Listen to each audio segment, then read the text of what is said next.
E aí, sétimo ano, beleza, meu povo? Gente, hoje a gente vai responder algumas questões aí referentes ao capítulo 1 da unidade 4, América Pré-Colombiana, né? Maias, Incas e Astecas, sobre a civilização asteca, tá? Falamos um pouco aí de como vai se formar essa civilização, né? Mostramos a sua localização geográfica, que é o Vale do México, né? Mostrar que eles eram povos seminômades, que através de uma profecia, né, aí da sua mitologia do deus Huitzilopochtli, que vai prometer a eles uma terra, né, uma chamada Terra Prometida, uma cidade sagrada, né, que vai aparecer aí para um sacerdote e vai obrigar os astecas a migrarem da região do sudoeste, né, aí da América do Norte para a região do Vale do México, né? E lá vai acontecer, segundo a lenda, né, a profecia, aonde em cima de um cacto, né, uma águia, ela vai se alimentar de uma serpente, né? O sinal que foi dado aí pelo sacerdote, e aquela localidade ela serviu às margens de uma ilha no rio Texcoco, né, para criar a cidade de Tenochtitlan, hoje a cidade do México, né, que no livro de vocês é muito bem representada aí, né, pelo seu quase 1 milhão de pessoas que habitavam aquela região, né, aí pelo Diego Rivera, num quadro famoso, né, das artes, no mundo das artes aí, na arte moderna, né. Diego Rivera, que é um pintor muito famoso, né, que é que foi esposo da Frida, né, que também era uma grande artista, né, mexicana. Importante destacar isso, um pouco sobre a cultura da nossa América, né, que é desconhecida, muito desconhecida da gente. Então, a partir da cidade de Tenochtitlan, os astecas vão submeter os povos que viviam naquela região, né, às civilizações teotihuacanas, né, a civilização dos zapotecas, dos toltecas vão ser povos dominados, e os astecas vão fazer, a partir desses povos, né, confederações e províncias do seu império, né? E eles necessitavam disso constantemente, porque a sua religiosidade, né, ela era movida aí de forma obscura pelos sacrifícios humanos, né? A gente tratar isso como algo semelhante à nossa cultura e à nossa religiosidade, primeiro nós estaríamos sendo etnocêntricos, né, e também preconceituosos em relação, né, à cultura desses povos. Nós precisamos entender e não julgar, né, compreender por que isso acontecia, por conta das constantes invasões que sofria aí o território de Tenochtitlan, porque os astecas eram povos estrangeiros naquela região. Por isso eles sofriam constantemente revoltas nas províncias, e a guerra era motivada também pela questão da religiosidade e dos sacrifícios humanos, tá? É importante destacar que a economia asteca estava relacionada, né, à agricultura, o milho, o cacau, né? O milho é o grande alimento civilizador da América, né? Como vai colocar aí o Fernando Brodel, né, nos seus escritos, né? É importante destacar isso também, né? E a economia asteca era movida por isso, pela agricultura, pelo comércio, né? Principalmente, né, pela mineração, extraía prata, extraía ouro, né? E também um artesanato muito bem desenvolvido, né? Uma arquitetura muito importante, né? E também, né, é, pela guerra, motivada também aí pelos saques, né, pelos espólios. E agora nós vamos responder algumas questões aí do livro de vocês relacionadas a este assunto, tá? Para a gente tirar um pouco mais de dúvidas, porque é um assunto grande, né, complexo, de difícil acesso, né, até mesmo para os povos americanos como nós, né? E que a gente está aqui para tirar as dúvidas que vocês tiverem sobre isso. Vou colocar aqui as questões que nós vamos responder, né, para que vocês possam pegar o seu livro e abrir junto com a gente. Ó, vamos responder aí o desenvolver e aplicar da página 187 e a questão 2 da página 188, porque o restante das questões vai ficar para quando nós formos debater sobre os Incas, para fazermos um resumão aí do capítulo e também as questões que são relacionadas a esse povo, tá? Vou abrir aqui meu livro digital, já na página 187, tá? Vou colocar aqui na página 187. certo? Aqui, ó. Nós vamos ler aqui a questão que é sobre os astecas e vamos relacioná-lo, né, ao calendário também maia, né? Aqui é um texto do Pedro Paulo Funari e também do Leandro Carnal, que são dois grandes pesquisadores da antiguidade, certo? Leandro Carnal aí dos povos pré-colombianos, né? E o Pedro Paulo Funari aí da antiguidade clássica, de Roma, de Grécia e tal. É importante.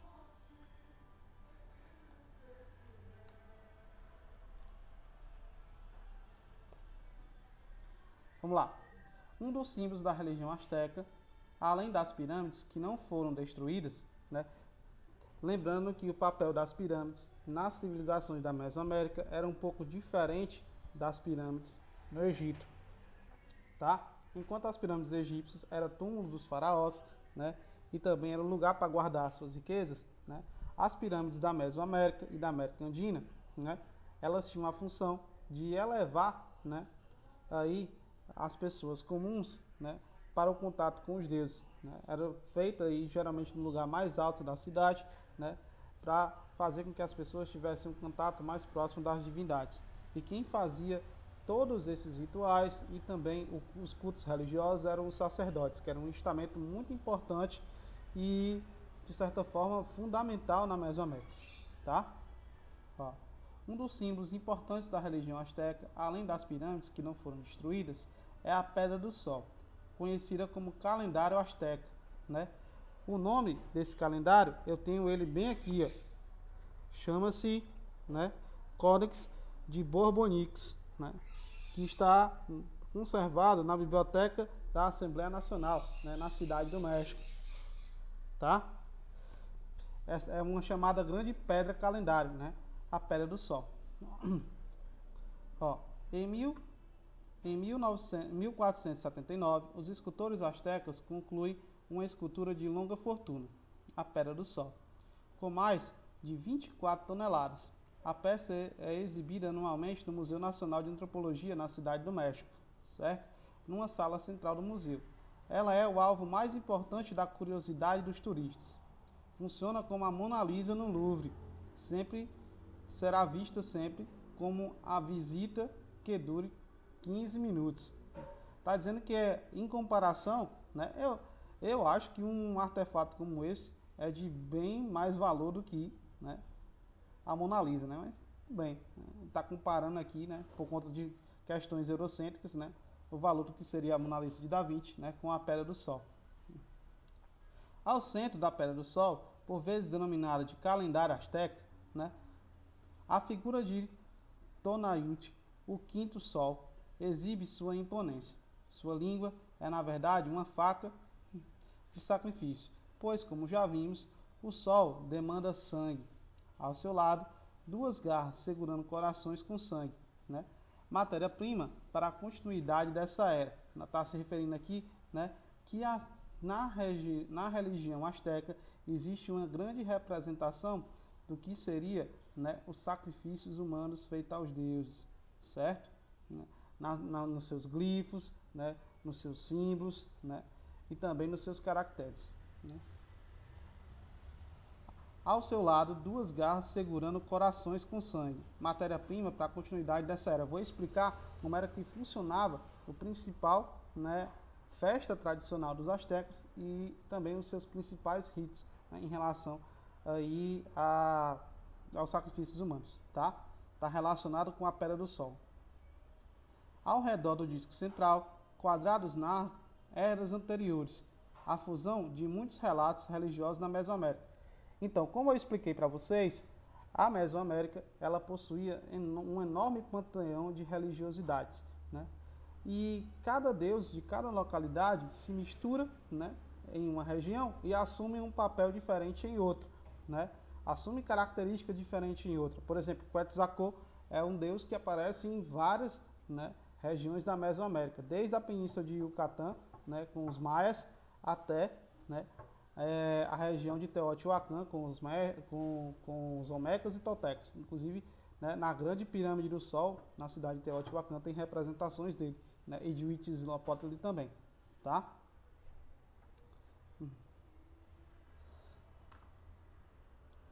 No quadro superior, né, um jaguar representa a era que terminou com feras devorando homens, né? Essa era é, segundo os astecas e os olmecas, a primeira delas, aonde os homens desrespeitaram os deuses e foram devorados por jaguares, tanto os homens quanto os gigantes, né? Que na Pedra do Sol representa a primeira era. Segundo a Pedra do Sol, existiram 4 eras, né? O códice que tem descrito aí na Pedra do Sol, né? Os símbolos. Na primeira dessas eras, os homens foram devorados por jaguares, né? Que era presidida inclusive aí pelo Quetzalcoatl, né? Na segunda era, né, aonde o Quetzalcoatl, que era o deus do vento, né, presidiu uma segunda renovação aí da humanidade, né, ela foi destruída por catástrofes climáticas e principalmente pelo fogo, né. E na terceira era, os homens disseram, né, nos seus relatos aí em relação à Pedra do Sol, né, que era atribuída ao deus Tlaloc, que era o deus aí da chuva, né, das tempestades, né, e das catástrofes climáticas, da fertilidade, né, que o mundo aí vai ser destruído a partir de um dilúvio, né. E, segundo os astecas, eles já viviam aí uma quarta ou quinta era, no qual essa quinta era, o Sol iria mudar, aí ia ser destruído, e também esse mundo que eles viviam iria ser destruído por catástrofes de caráter sismática, né, terremotos, placas, né, e principalmente, né, catástrofes desse tipo. Um grande terremoto, inundações, né, e abalos sísmicos. Tá? Ó, no quadro superior direito, né, um jaguar representa a era que terminou com feras devorando os homens, que segundo os astecas foram a primeira, né? Os outros quadrados narram sóis anteriores, que encerram as desgraças do fogo, da água, dos ventos que destruíram as humanidades passadas, certo? Como o historiador, né, Henri Lehmann descreve no livro dele, né, as civilizações pré-colombianas, que inclusive serviu de fonte aí tanto para o Pedro Paulo Funari, como também para o Leandro Carnal, né, religiões que o mundo esqueceram. Observe, né, o formato e os detalhes da Pedra do Sol, bem aqui, ó, tá? O calendário asteca, atente para os elementos apontados no texto dessa seção e que estão presentes na pedra, certo? Questão 1. Aqui, ó. Por que o autor do texto compara a Pedra do Sol com a Mona Lisa? O autor do texto faz essa comparação pela preciosidade da Pedra do Sol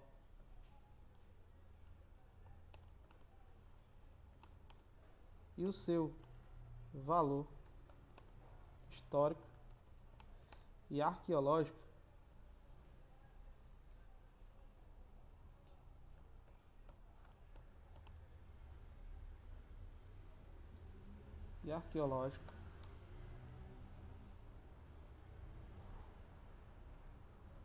como patrimônio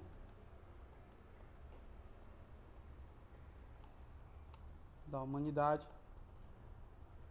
e de suas civilizações.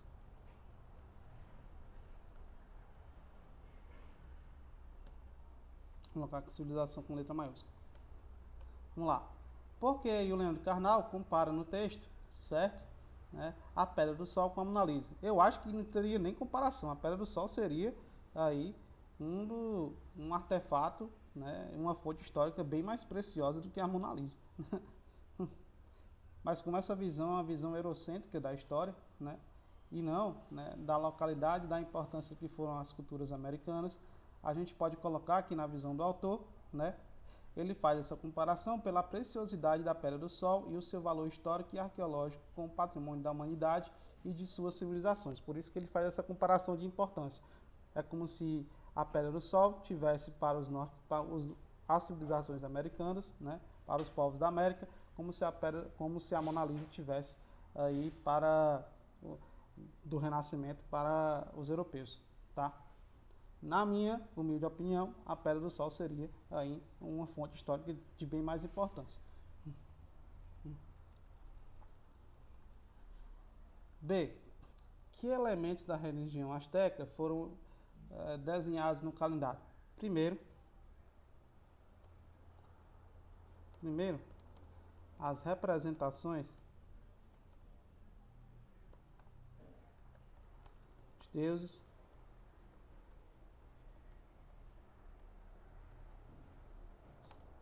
o intercâmbio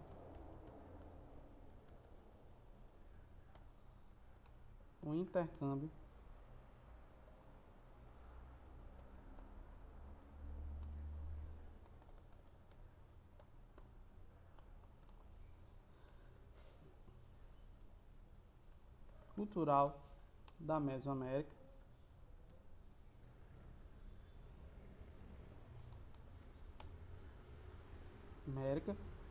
certo?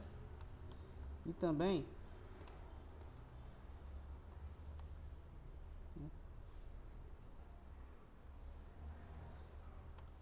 suas profecias escatológicas.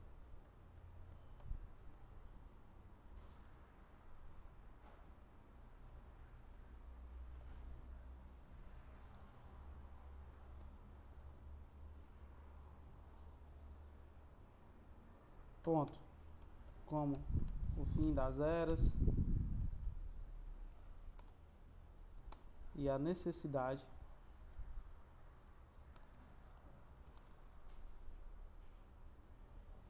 dos sacrifícios humanos.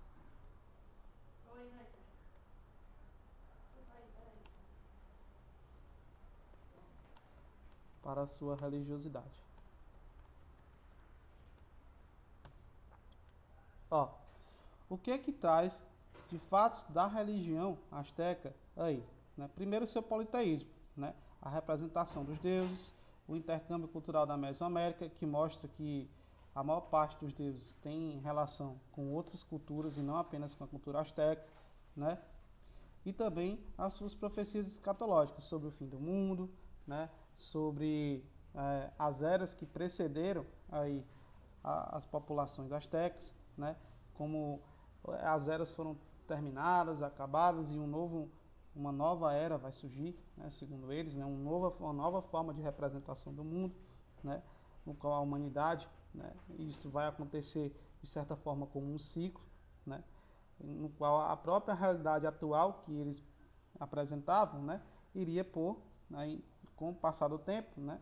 Em um ano indeterminado, uma profecia que daria origem a uma outra realidade que a humanidade iria ter, certo? Uma espécie de telos, né, que eles acreditavam, né? Uma finalidade de existir das eras, né? E por fim, né? Aí eu dei aqui alguns exemplos, ó, como o fim das eras e a necessidade dos sacrifícios humanos para a sua religiosidade. Segundo eles, né, os sacrifícios humanos eram necessários para acalmar a ira dos deuses, né? A religião asteca, ela possui um caráter de dualidade, né? O bem e o mal, o sol e a noite, né? O quente e o frio, o certo e o errado, né? E isso eram forças ao mesmo tempo no universo que eram complementares e opostos. Lembrando que a forma como eles enxergavam a religiosidade em nada se refere à nossa visão cristã sobre o mundo, tá? Eles desconheciam tudo isso. Então, para eles, né, haviam 13 paraísos, aonde o superior deles ficariam aí os deuses, né? Os guerreiros que eram mortos em batalhas iam para lá, né? As mulheres que morriam dando a luz também, né? E todos aqueles que participavam dos sacrifícios humanos.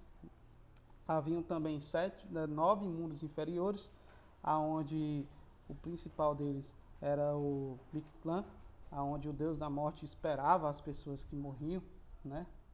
E que as pessoas tinham que passar por provações 4 dias seguidos para poder chegar até lá. E se a família deles fizessem oferendas, presentes, né, aí ao deus da morte, era possível que as pessoas pudessem entrar em um desses 9 mundos, tá?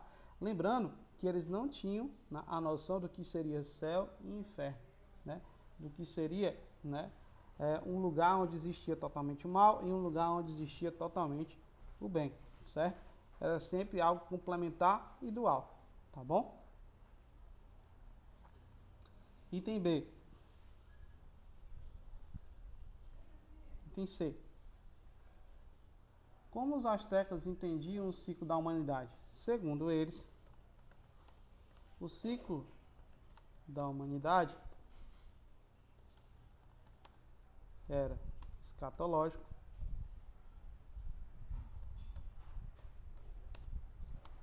e ao mesmo tempo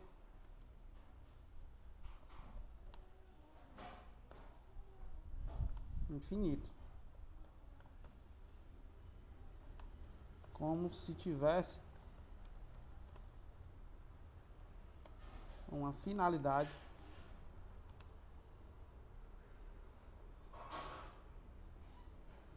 em a humanidade se destruir, vírgula, renascer e se renovar. E se renovar. É isso que representa a pedra do sol, né?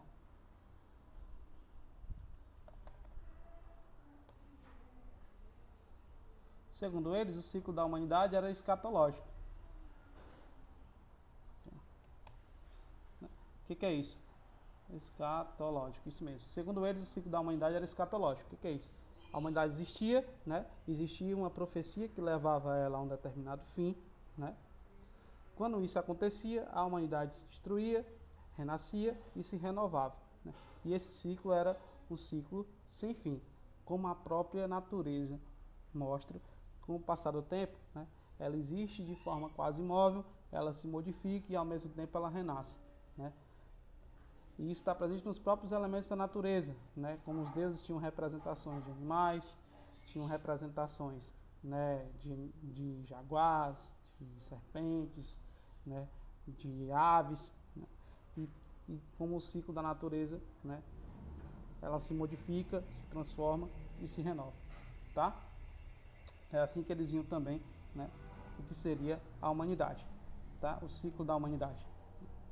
Segundo eles, tiveram 4 ciclos da humanidade, que eu expliquei aí no decorrer das questões. E eles estariam no quinto, no qual ele seria destruído, né, e renovado a partir principalmente de catástrofes climáticas e também de abalos sísmicos, né, terremotos, né, destruição das placas, né, também principalmente aí, né, catástrofes desse tipo relacionadas à costa terrestre, né, e tremores de terra, tá?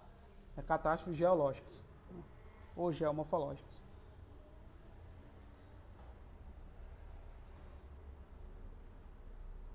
D. Pesquise o calendário maia e aponte as suas semelhanças em relação ao calendário asteca, né?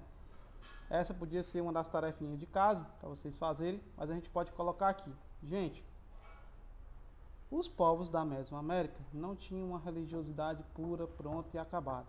Elas vão ter, de certa forma, um intercâmbio.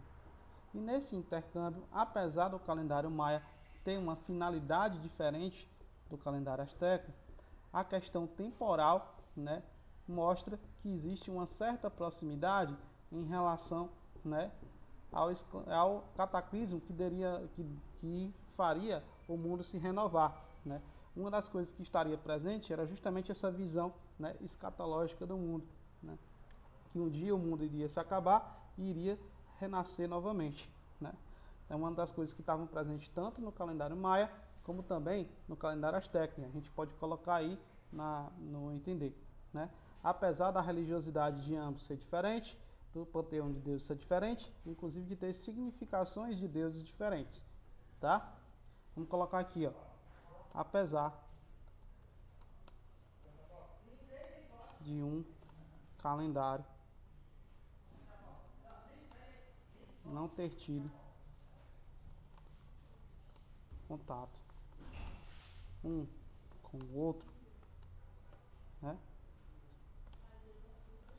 O ciclo da natureza e também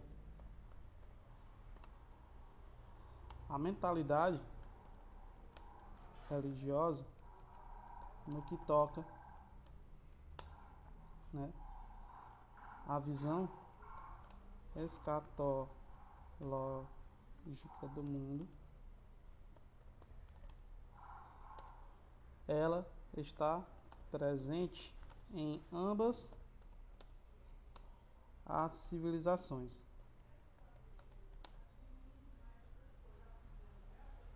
Ponto. Assim como a necessidade de sacrifícios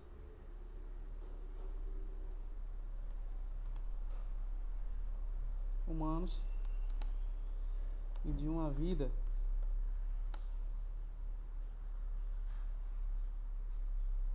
de sofrimentos e batalhas.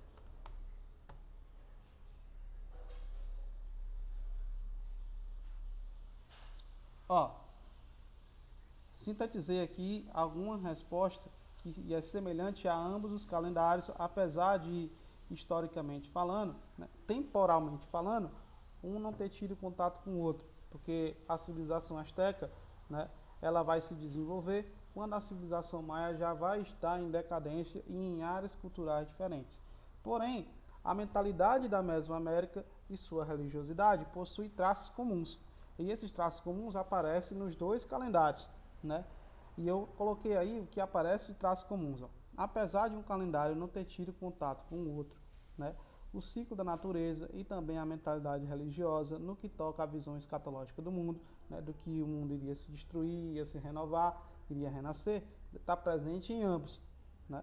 Está presente nos dois, em ambas as civilizações. Assim como a necessidade de sacrifícios humanos, né? E de uma vida de sofrimentos e batalhas, certo? Uma vida que precisava ter provações para você adquirir aí o direito de se renovar, né? Os maias vão chamar isso de Catum, né? Que é quando a humanidade, né, e os ciclos da natureza, que aconteceriam uma mudança drástica de 7.000 em 7.200 em 7.200 anos, isso era chamado de Catum, certo? Que era a forma como os maias contavam o tempo, né? Porém, os astecas acreditavam em algo semelhante, só que na visão escatológica de que o mundo passou por diversas etapas, assim como os astecas, assim como os maias, né, anteriormente a eles também pensaram. Inclusive, esse pode ser um dos traços que a religiosidade e a cultura maia influenciou os povos da Mesoamérica como um todo, inclusive os astecas que não estão, né, isentos disso, tá? Gente, eu espero que vocês tenham gostado da nossa aula e da nossa explanação de hoje, né? Vamos deixar a questão 2 aí da página 188 para a próxima semana também, tá? Que envolve também a questão da religiosidade, né?